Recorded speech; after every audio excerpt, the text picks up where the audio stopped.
May 10th, 1940. 4:35 a.m. The Ardennes forest.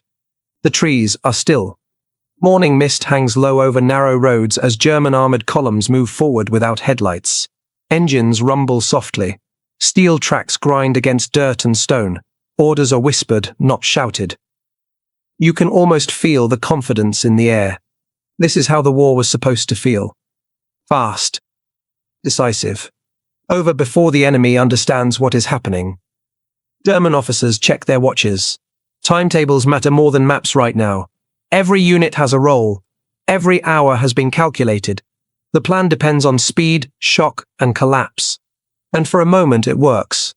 Panzer divisions burst through terrain the enemy believed impassable. Communications break down, defenses crumble. Entire armies begin to fall back in confusion. Europe watches in disbelief.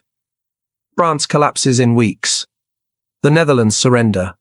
Belgium falls. Britain escapes by a thread. From Berlin, it looks like genius. Germany has not just won battles, it has confirmed a belief that has guided its military thinking for decades. Wars are decided quickly. The enemy breaks. The campaign ends. Resources are spared. You can almost feel the relief spreading through the German high command.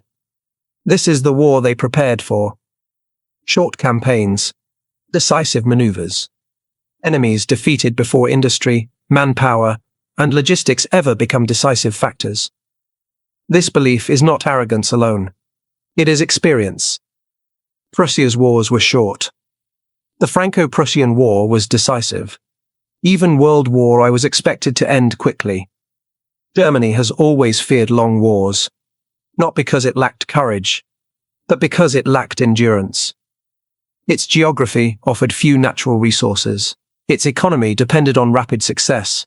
Its military culture prized operational brilliance over industrial staying power. So everything was built around one assumption: win fast, or lose slowly. The early victories seem to prove the theory. German commanders begin planning the future not in years, but in campaigns. Equipment is pushed hard. Training emphasizes initiative and aggression. Logistics is expected to follow momentum, not sustain attrition. You can almost sense the blind spot forming. Because what Germany is winning right now is not the war it will be forced to fight. It is winning the war it planned for. Behind the scenes, the warning signs are already there. Fuel reserves are tighter than they should be. Ammunition stockpiles shrink faster than expected. Replacement systems are thin. Factories are not yet geared for total war. But none of that matters when victories come this fast. Success is intoxicating. And success convinces leaders that tomorrow will look like today.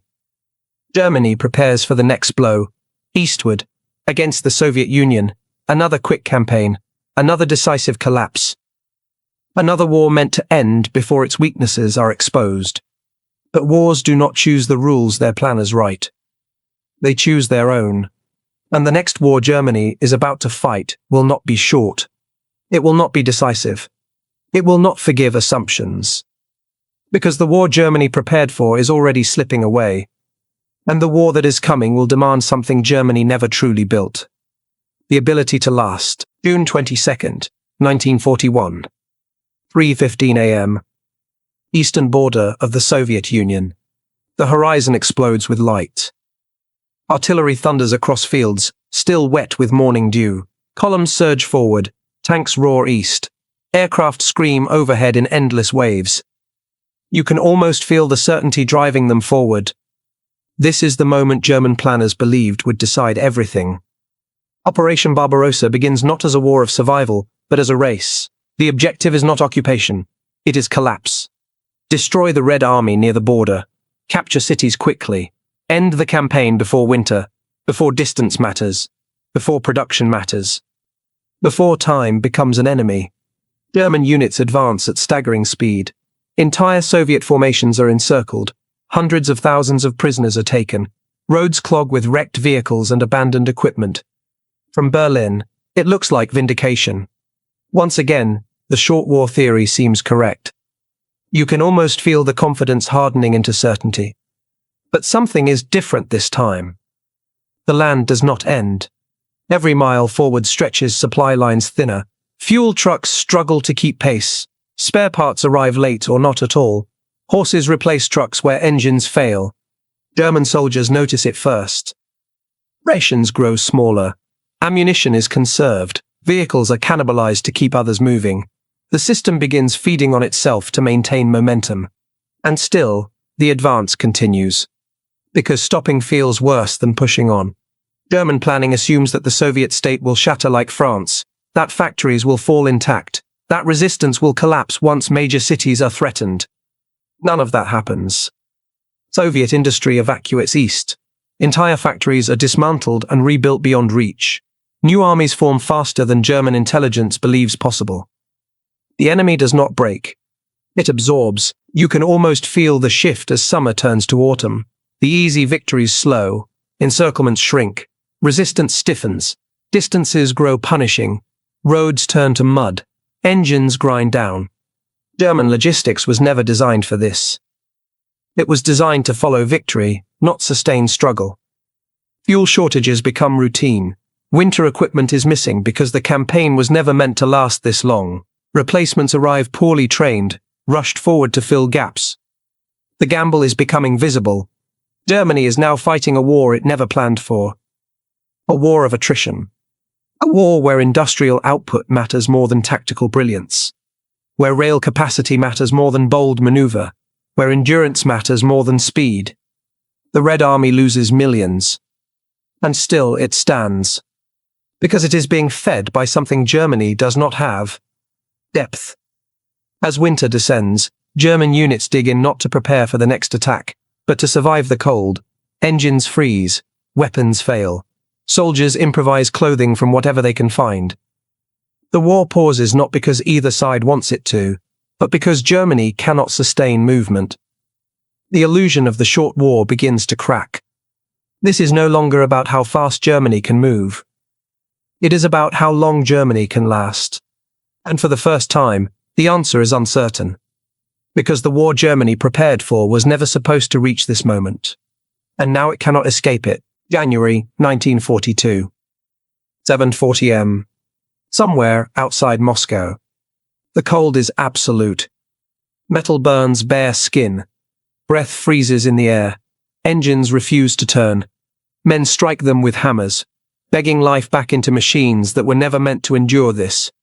You can almost feel the shock in their bones. This was never part of the plan. German soldiers were trained for movement, for initiative, for decisive action. They were not trained to freeze in place, waiting for fuel that may never arrive, spare parts that do not exist, winter gear that was never ordered. Because the war was supposed to be over by now. Behind the front lines, the truth becomes unavoidable. Germany's victories were built on brilliance, not balance. On daring operations, not sustainable systems. And brilliance does not scale forever. The German army is still tactically dangerous. Small units fight with skill and discipline. Officers improvise constantly. Local counterattacks succeed. But the war has changed shape. The Red Army is no longer collapsing. It is reorganizing, training new formations, absorbing losses and replacing them. Soviet factories, relocated beyond the Urals, begin producing tanks and artillery in numbers Germany cannot match. You can almost feel the imbalance growing. Germany's industry was never fully mobilized for a long war. Production remained fragmented. Designs were complex. Variants multiplied. Spare parts became nightmares. One tank could not easily be repaired using parts from another. The system lacked simplicity. Meanwhile, the Soviets simplify everything. Fewer designs, easier repairs, faster output. Losses are accepted as the cost of endurance. Germany cannot accept losses at the same scale. Every destroyed vehicle hurts. Every trained crew lost takes months to replace. Training pipelines are thin. Replacement soldiers arrive with less preparation than those they replace. The war is exposing assumptions Germany never tested. That speed could replace depth. That initiative could replace industry. That genius could replace volume. Those assumptions are dying in the snow. You can almost feel the realization spreading upward through command. Quietly at first, then in reports, then in decisions. Operations are delayed, objectives are reduced. Entire offensives are cancelled not because of enemy strength, but because supplies cannot support them. Maps still show armies. But behind those lines, the machinery that keeps armies alive is failing. Germany is now fighting a war measured in years, not weeks. And it is doing so with tools built for a different conflict. The exposure is complete. The war Germany prepared for is gone.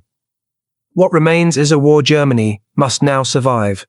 And survival was never its strength. Summer 1943. The Eastern Front. The battlefield is quieter now. Not because the war has slowed, but because the noise has become constant. Artillery no longer shocks.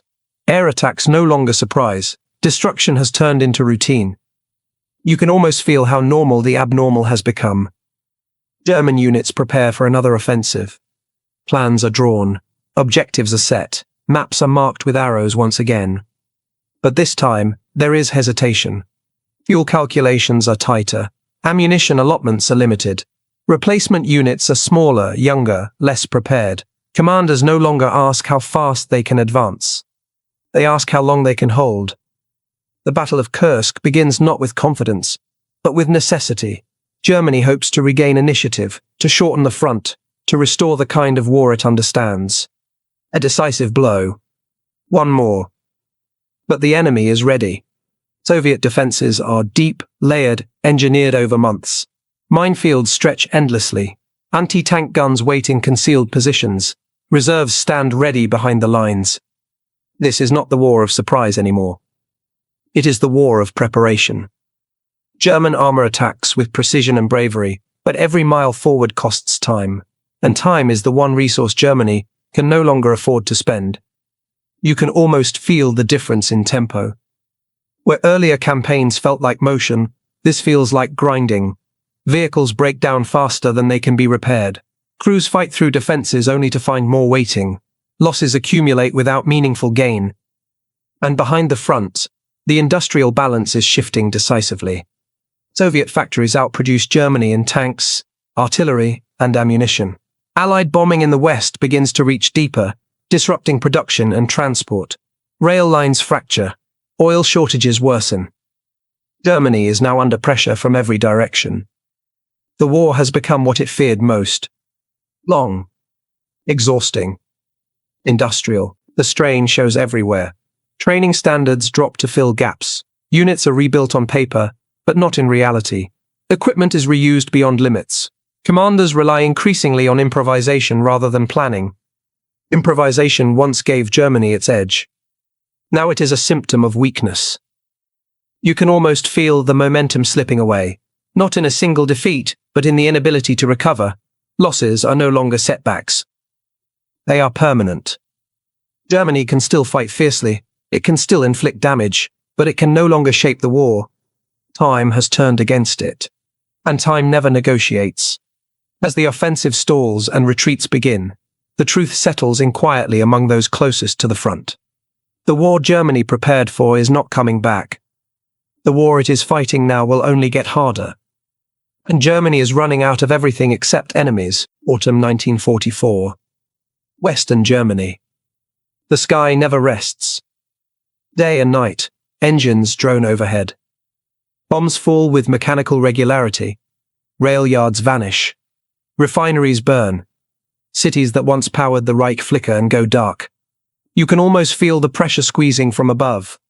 This is not a battle Germany knows how to fight. Allied bombing is not designed to shock or terrify. It is designed to suffocate, to break the quiet systems that keep armies alive. Oil production plummets. Transportation grids fracture. Factories operate without power, without workers, without parts. And suddenly, everything connects. German units at the front begin to feel shortages that have nothing to do with enemy fire. Tanks are parked and abandoned because there is no fuel. Aircraft remain grounded because there is no aviation gasoline.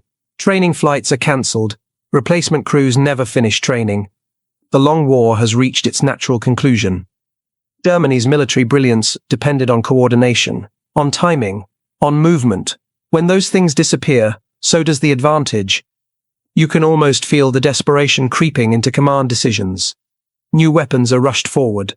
Jets, rockets, advanced submarines. Miracles are promised to restore balance. But miracles cannot rebuild systems. A jet fighter without fuel is just metal. A rocket without production capacity is just terror without effect. A brilliant design without mass is irrelevant. The Allies do not need to be perfect anymore. They only need to keep functioning. And they do. Supplies continue flowing. Training continues uninterrupted. Factories operate beyond reach. Losses are replaced faster than Germany can inflict them. The imbalance is absolute. Inside Germany, civilians feel it too. Food shortages worsen. Transportation collapses. Morale erodes not because of defeatist thinking, but because daily life becomes survival. The war that was supposed to be short has consumed everything. And still, it does not end. Germany fights on because it must. But the outcome is no longer shaped by decisions at the front. It is shaped by the absence of things that once made victory possible. Fuel. Trained manpower. Industrial rhythm. Those were never meant to run out. But in a long war, everything runs out eventually. This is the breaking point. Not a single defeat, not a dramatic collapse, but a systemic failure where recovery is no longer possible. Germany is no longer losing battles. It is losing the ability to fight them at all. And once that happens, the end is no longer a question of strategy. It is only a matter of time. April 1945. Dawn. Outskirts of Berlin. The city shakes with distant thunder, not from a single battle, but from many. Artillery rolls endlessly. Buildings burn without purpose now. Streets are clogged with rubble, abandoned vehicles, and civilians moving without direction. You can almost feel the exhaustion hanging in the air. This is not the collapse Germany imagined. There is no final decisive battle. No sudden reversal. No moment where the war dramatically turns. It simply runs out. German units still fight. Some fight with discipline, others with desperation. Orders are issued, received, and quietly ignored because they cannot be carried out. Fuel is gone. Ammunition is limited. Communications fail more often than they succeed. Maps still exist. They just no longer matter. The war Germany prepared for was supposed to end with the enemy collapsing first. Instead, Germany collapses internally while still standing on the map. Armies exist in name but not in function. Divisions are shadows of themselves. Equipment is present but unusable. You can almost feel how hollow everything has become. The long war has stripped away every assumption Germany built its strategy on. Speed no longer matters. Initiative no longer matters. Tactical brilliance cannot overcome the absence of food, fuel, replacements, and time. What remains is survival. And even that is failing. As Soviet forces push into Berlin and Allied armies cross the Elbe, the final truth becomes undeniable. Germany did not lose because it lacked intelligence, courage, or innovation. It lost because it built its entire war machine for a conflict that never happened. A short war. A decisive war. A war that ended before endurance mattered. Instead, it faced a war of factories, logistics, training pipelines, and attrition. A war where victory belonged not to the fastest, but to the one who could last the longest. Germany never fully adapted. By the time it tried, it was too late. You can almost feel the quiet realization spreading through what remains of command. Not panic, not shock. Acceptance. The war ends not with a final maneuver, but with silence where systems once worked. And that silence tells the whole story. May 8, 1945. Late afternoon. Europe. The guns fall silent.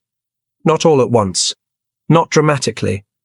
The silence spreads unevenly, broken by distant shots, then returns. Soldiers lower their weapons. Some sit where they stand. Others simply stare, unsure what to do without orders that no longer matter. You can almost feel the weight lift and settle at the same time.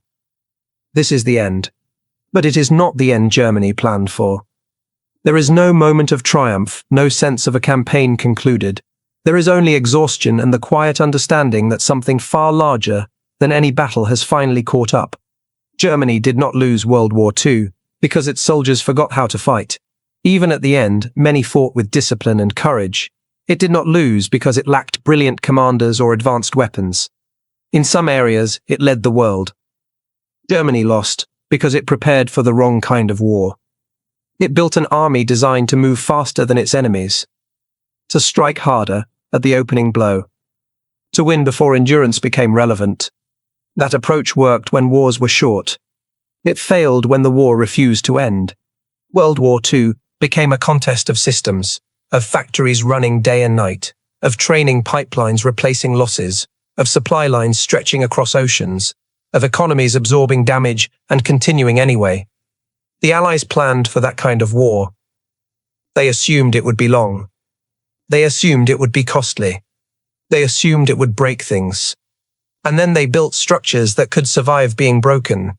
Germany never truly did. When the war demanded endurance instead of brilliance, Germany found itself fighting with tools built for speed, not sustainability. Every early success deepened the illusion. Every quick victory delayed adaptation. By the time Germany tried to change, the war had already decided otherwise. This is the part history often overlooks. Wars are not lost when armies stop fighting. They are lost when systems stop working, when training cannot replace casualties, when fuel cannot reach the front, when factories cannot recover, when time becomes an enemy instead of an ally. Germany reached that point long before May 1945. The surrender only made it official.